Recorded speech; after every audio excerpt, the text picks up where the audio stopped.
입주 물량이 줄어드는 해에 중년이 챙겨야 할 세 가지. 어제 오후 부동산 중개사무소 앞을 지나다가 심상치 않은 대화를 들었습니다. 60 초반으로 보이는 한 남성분이 중개사에게 다급하게 물었습니다. 올해 입주 물량이 확 줄어든다면서요?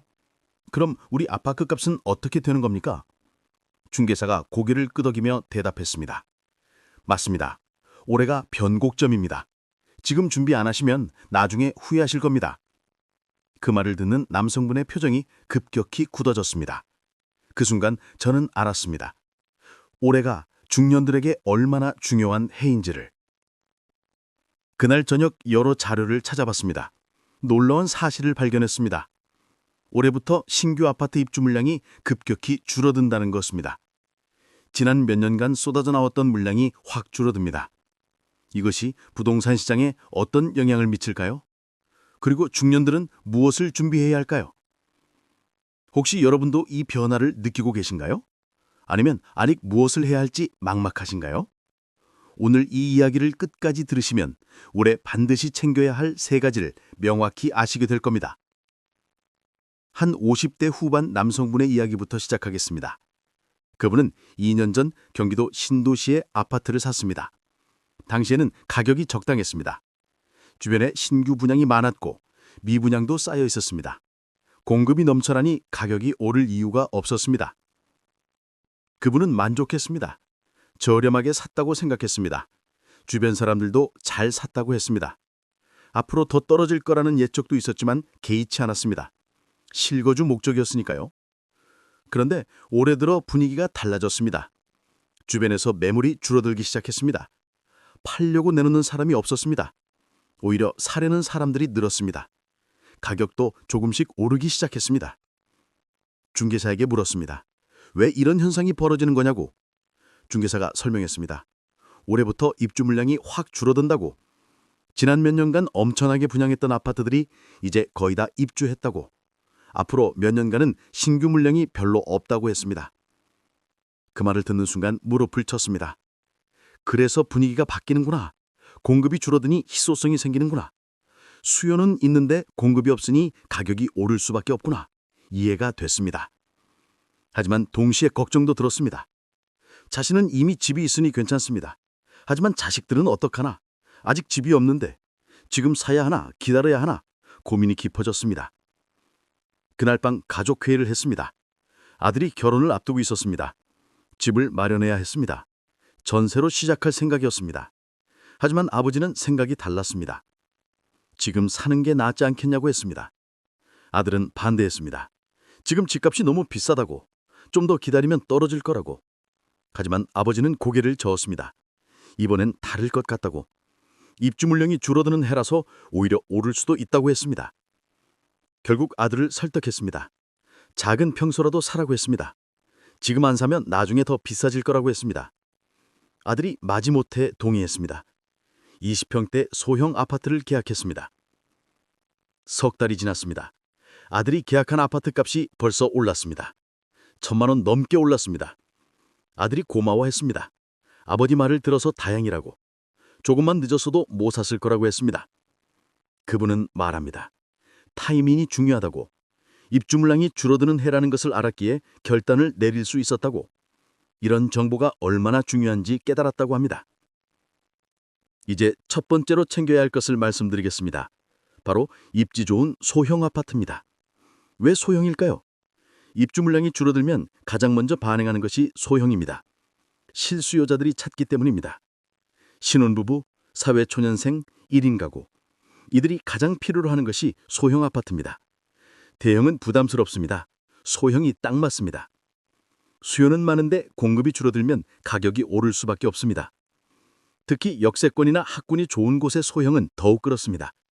교통이 편리하고 생활 인프라가 좋은 곳, 직장 출퇴근이 쉬운 곳, 이런 곳의 소형은 항상 수요가 있습니다. 중년들이 왜 이것을 챙겨야 할까요? 자녀 결혼 자금 때문입니다. 많은 중년들이 고민합니다. 자식 결혼시킬 때 집을 어떻게 마련해 줄까? 전세금이라도 보태줘야 하나? 고민입니다. 하지만 지금 소형 아파트를 하나 장만해 두면 어떨까요? 당장 자식에게 주거나 전세를 놓을 수 있습니다. 그리고 몇 년 후 가격이 오르면 팔아서 자금을 만들 수도 있습니다. 일석이조입니다. 한 60대 후반 여성분의 사례입니다. 3년 전 작은 오피스텔을 하나 샀습니다. 20평도 안 되는 작은 평수였습니다. 가격도 저렴했습니다. 월세를 놓았습니다. 매달 안정적인 수입이 생겼습니다. 처음엔 투자 목적이었습니다. 노후 자금을 위해 월세 수입을 얻으려는 것이었습니다. 하지만 올해 들어 상황이 달라졌습니다. 딸이 결혼을 앞두고 있었습니다. 집을 마련해야 했습니다. 하지만 집값이 부담스러웠습니다. 그때 그 오피스텔이 눈에 들어왔습니다. 임차인에게 양해를 구하고 딸에게 주기로 했습니다. 딸 부부가 좋아했습니다. 작지만 신혼집으로 충분했습니다.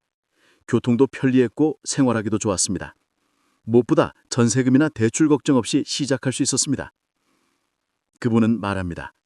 작은 집 하나가 이렇게 요긴할 줄 몰랐다고, 자식 결혼시킬 때 큰 도움이 되었다고 미리 준비해 둔 것이 참 다행이라고 합니다.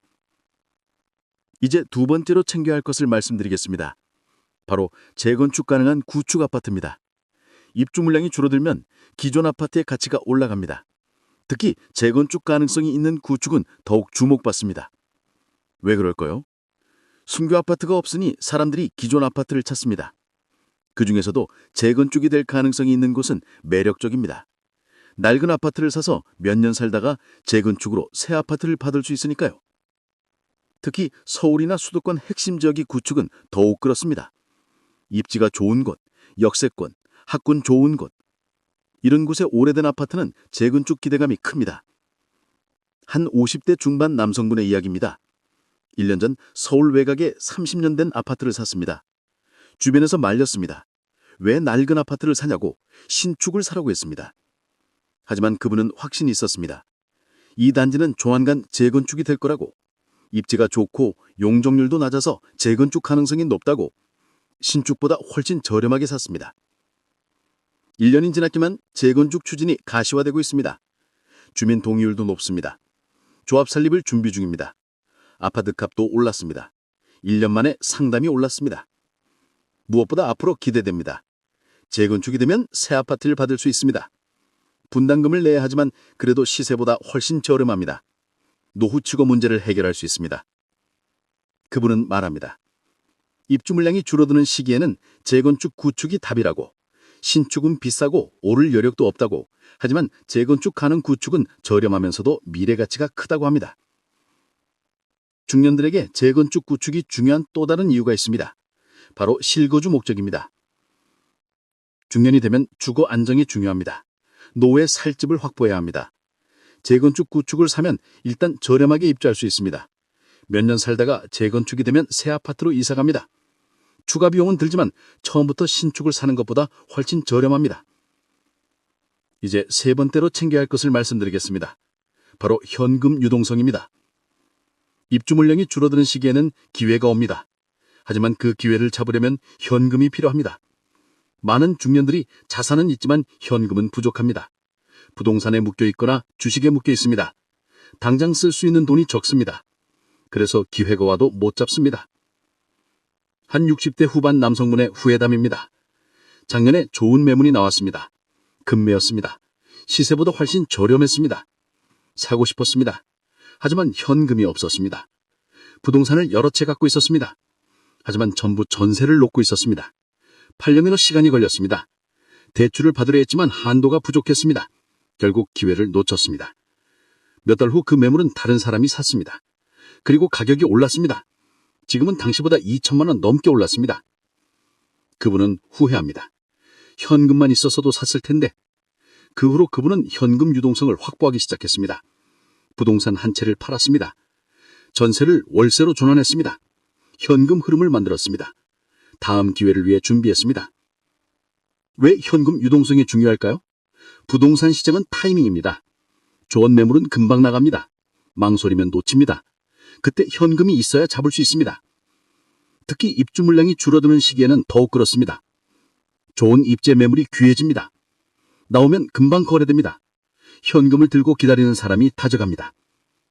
얼마나 확보해야 할까요? 최소한 1억 정도는 있어야 합니다. 소형 아파트 계약금 정도입니다.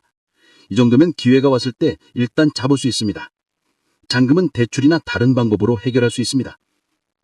어떻게 확보할까요? 먼저 불필요한 자산을 정리하십시오. 수익이 나지 않는 부동산, 쓰지 않는 땅, 이런 것들을 팔아서 현금화하십시오. 주식도 일부 정리할 수 있습니다. 또한 월세 전환도 고려하십시오. 전세로 놓은 집이 있다면 월세로 바꾸십시오. 보증금이 줄어들지만 매달 현금이 들어옵니다. 이것을 모으면 목돈이 됩니다. 정기예금을 중도 해지하는 것도 방법입니다. 이자를 조금 손해보더라도 기회를 잡는 게 낫습니다. 이자보다 부동산 상승분이 훨씬 클 수 있습니다. 한 50대 후반 여성분은 이렇게 준비했습니다. 작년에 예금을 모두 해지했습니다. 주식도 일부 정리했습니다. 현금을 모았습니다. 그리고 기다렸습니다. 올해 초 좋은 매물이 나왔습니다. 역세권 소형 아파트였습니다. 급매로 나왔습니다. 바로 계약했습니다. 현금이 있었기에 가능했습니다.